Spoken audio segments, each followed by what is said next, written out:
yang kita laporkan ini tenaganya, tenaga pembinaannya itu. Walaupun komunikasi kami dengan perbankan atau di Himbara yang tidak hanya memberikan kredit, kami bilang kepada UMKM harus ada pendampingan. Itu memang itulah diperlukan peran dari komunitas-komunitas.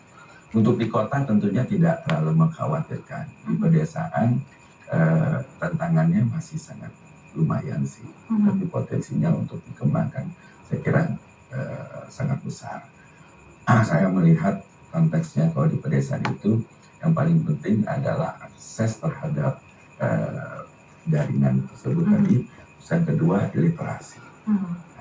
Saya kira sudah mulai berjalan ya, walaupun belum optimal. Ini tantangan samalah, jadi PR kita bersama harus. Betul, PR kita bersama, tidak hanya untuk pemerintah saja begitu ya Pak. Tadi Bapak juga bilang bahwa ini kita juga butuh dukungan dari masyarakat sendiri, khususnya dari komunitas-komunitas ya Pak ya. Kalau hingga saat ini bagaimana Pak terkait dengan komunitas tersebut Pak? Ya, kami lihat ini kan teman-teman komunitas ini kan didominasi anak-anak muda. Nah, biasanya anak-anak muda senang bersama-sama dan senang berkumpul. Dan kami lihat mereka pada saat punya hobi dan kesamaan kegiatan yang mereka suka, itu terbangun komunitas yang baik.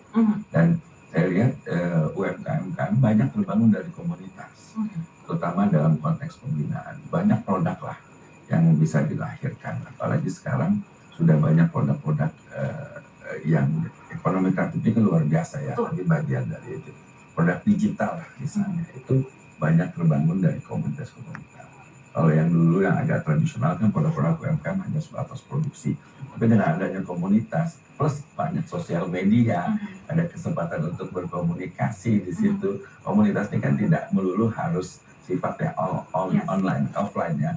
Nah, komunitas online ini saya kira memberikan peran. Tapi sekali lagi memang kita masih membutuhkan pendampingan. Nah, ini perannya dari pemerintah daerah, khususnya saya sih mendorong ya.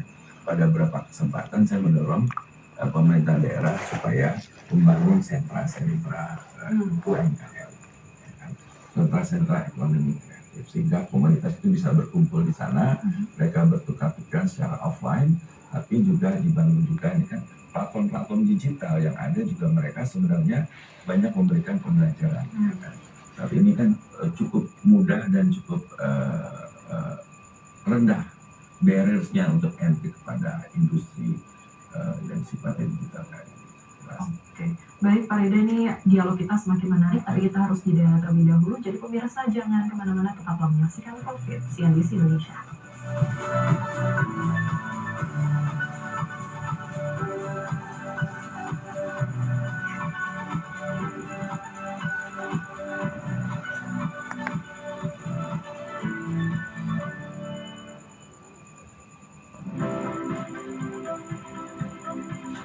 Simak pilihan rangkuman berita seputar dunia ekonomi dan bisnis hari ini hanya untuk Anda. Menteri Keuangan Berbagai Sadewa menegaskan bahwa kondisi utang Indonesia masih aman dan terkendali. Seberapa besar pasar Indonesia di pangan dunia sebenarnya ditentukan oleh betapa bebas peredaran sahamnya. Saksikan Numbers Baik Minggu jam 10:30 pagi di CNBC